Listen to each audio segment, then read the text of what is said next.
అంటే ఇక్కడ reverse brain drain అనే కాన్సెప్ట్ ఒకటి మనం గుర్తుపెట్టుకోవాలి. మన టాలెంట్ మనకొస్తే.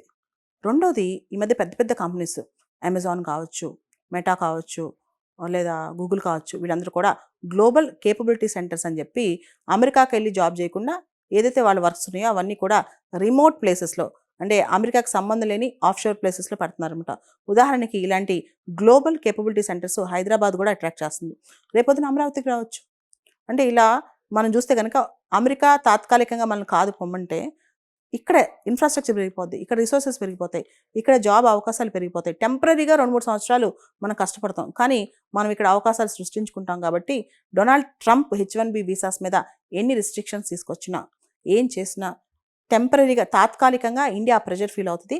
కానీ లాంగ్ టర్మ్‌లో మనం ఆల్టర్‌నేటివ్స్ వెతుక్కుంటాం అనమాట.